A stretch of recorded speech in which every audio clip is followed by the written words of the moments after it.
ఒక నిమిషం గీత గారు ఇస్తాను. సునీత గారు. వర్మ గారు నమస్తే అండి. ప్రేక్షకులందరికీ కూడా నమస్తే. Okay, first of all YCP Sujatha గారు ఎందుకు మరి అంత ఇరిటేషన్ అవుతున్నారో, ఫ్రస్ట్రేట్ అవుతున్నారో మాకైతే అర్థం కావట్లేదు. ఏదైనా ఉంటే పాయింట్ టు పాయింట్ సబ్జెక్ట్ మాట్లాడుతుంది. జరుగుతున్న పరిణామాలపై ప్రజలందరూ మనోభావాల గురించి మాట్లాడండి. మీరేదో గట్టిగా అరిచేసి చంద్రబాబు నాయుడు గారిని, పవన్ కళ్యాణ్ గారిని 4 అబండాలు వేసేస్తే తప్పు ఒప్పైపోదమ్మా. ఫస్ట్ అది తెలుసుకోండి. ఇది రాష్ట్రమే కాదండి, ప్రపంచ వ్యాప్తంగా ఉన్నటువంటి హిందువుల యొక్క మనోభావాలకు సంబంధించినటువంటి విషయం. ప్రతి ఒక్కరి హిందువుల మనోభావాలు ఏ విధంగా దెబ్బతిన్నాయి. ఈ రోజు జగన్మోహన్ రెడ్డి గారు చేసినటువంటి నీచమైన పనికి రాష్ట్రమే కాదు, ప్రపంచమే కాదు, ఆవిడ మాట్లాడలేదు. సుజాత గారు ఆవిడ మాట్లాడినాడు. మీరు మాట్లాడినప్పుడు వాళ్ళు ఎవరు కూడా ఇంటరప్ట్ చేయలేదు. ఒక్క నిమిషం.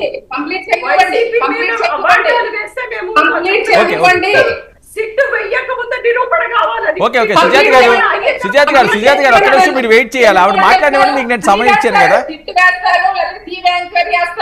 తెగ ఆరాట పడిపోతా ఉన్నారు కదా, ఇవేయండి అని చేసిన తప్పును కప్పిపించుకోవడానికి మీరు ఎందుకమ్మా అంత ఇరిటేట్ అవుతున్నారు? ఇది ఒక్క మీరు నేను మాట్లాడుకునే విషయం కాదు. ప్రపంచ వ్యాప్తంగా ఉన్నటువంటి హిందువులు గాని, ఆ కలియుగ వెంకటేశ్వర స్వామి భక్తులు అందరూ కూడా మనోభావాలకు సంబంధించినటువంటి విషయం. ఒక్కటే సూటిగా అడుగుతున్నా. సుజాత గారు మాట్లాడుతూ ఉన్నారు, చంద్రబాబు నాయుడు గారు అయి పడగొట్టాడు, పవన్ కళ్యాణ్ గారు ఇది చేశారని. మీరేం చేశారండి? రాష్ట్రంలో 2019లో మీ నాయకుడు ముఖ్యమంత్రి అయిన తర్వాత 300 దేవాలయాలు పడగొట్టారు. ఆంజనేయ స్వామి తల నరికేశారు, అంతర్వేది రథాన్ని తగలబెట్టారు. మీరు చేసేదా? దాన్ని మీరేం సమాచారం చెప్తారు? దాదాపు 2500 దేవాలయాల ట్రస్టులను నిర్వీర్యం చేశారు. సుజాత గారు అర్థం కావదు. సుజాత గారు ఇంటరప్ట్ చేయకండి. మీరు మాట్లాడుతున్నప్పుడు ఆవిడ మాట్లాడలేదు కదా. మీరు చాలా మాట్లాడారు, ఆవిడ మాట్లాడలేదు కదా. మాట్లాడేవాడి మీకు ఇస్తాను అవకాశం. వినమనండి ఆవిడని.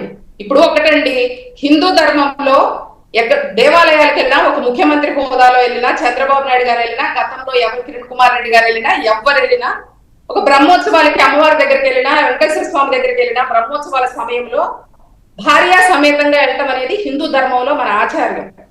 మన ఆచారాలని పక్కన పెట్టేసి ఈ రోజు దమ్ముంటే జగన్మోహన్ రెడ్డి గారు రేపు భార్యను తీసుకొని వెళ్ళగలరా? ఏ రోజన్నా 5 సంవత్సరాల కాలంలో ఒక్కరోజు కూడా భార్య సమేతంగా స్వామివారికి బట్టలు తీసుకొని వెళ్ళారండి? హిందూ ధర్మంలో భార్య లేకుండా వెళ్ళే వాటికి దేనికి వెళ్తారు?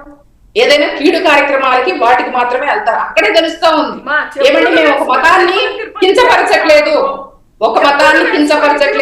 ఏ రోజు కూడా చంద్రబాబు నాయుడు గారు, తెలుగుదేశం పార్టీ, కూటమి ప్రభుత్వం ఎప్పుడు కూడా అన్ని మతాలను గౌరవిస్తూ అట్ ద సేమ్ టైం ఏదైతే హిందువుల యొక్క మనోభావాలు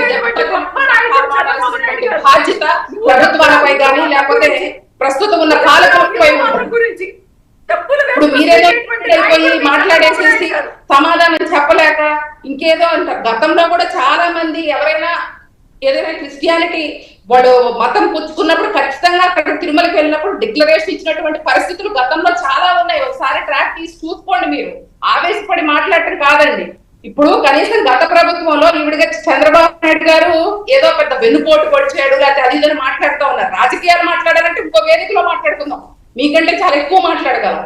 సొంత బాబాయినే చంపి తల్లి చెల్లినే పక్కన పెట్టిన వ్యక్తి జగన్మోహన్ రెడ్డి గారు. అందుకే 11కు పడిపోయారు. ఎవరికి వెళ్ళిపోయింది అనేది ఈవీఎంలు గెలుపా, ప్రజల తీర్పు అనేది ప్రజలందరికీ తెలుసు. ఇలా మీరేదో వచ్చేసి చంద్రబాబు నాయుడు గారిని వెన్నుపోటు పొడిచారు లేకపోతే ఇంకొకళ్ళని వెన్నుపోటు పొడిచారు మీరు మాట్లాడితే రాజకీయాలు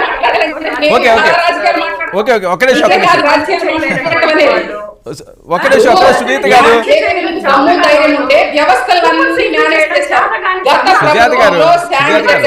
గారు మాట్లాడితే అర్థం కాదండి ఎవరికి.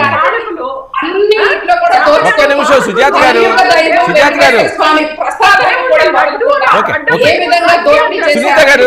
గారు ఒక్క నిమిషం.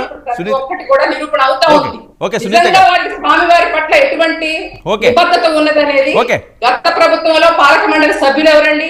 లెక్క కుంభకోణంలో ఉన్నాళ్ళు, శాండ్ కుంభకోణంలో ఉన్నోళ్ళు. అదేనా మీకు హిందూ ధర్మం పట్ల కానీ? సునీత గారు ఒక్క నిమిషం. సునీత గారు ఓకే ఒక్క నిమిషం. సుజాత గారు ఒక్క నిమిషం. నేను వినండి. సుజాత గారు సుజాత గారు, మీరు ముగ్గురే ఉన్నారు, నేను సమయం ఇస్తాను. ఎవరు మాట్లాడుతున్నప్పుడు వేరే వాళ్ళు దయచేసి ఇంటరప్ట్ చేయొద్దు. ఒక్క నిమిషం. మరొక వైపు పవన్ కళ్యాణ్ గారు చేసిన వ్యాఖ్యలపై పేరు నాని గారు వీళ్ళు మాట్లాడినవన్నీ కూడా పెద్ద ఎత్తున వైరల్ అవుతున్నాయి. ఒకసారి పేరు నాని గారు బైట్స్ ప్లే చేయండి. ఈరోజు బందర్లో ఆయన ఇంటి మీద కూడా దాడికి వెళ్ళారు జన సైనికులు పెద్ద ఎత్తున. పేరు నాని గారు బయట ప్లీజ్. ఏ ఆడపిల్లని తీసుకొచ్చి ఎవరికి అప్పు చెప్పారు?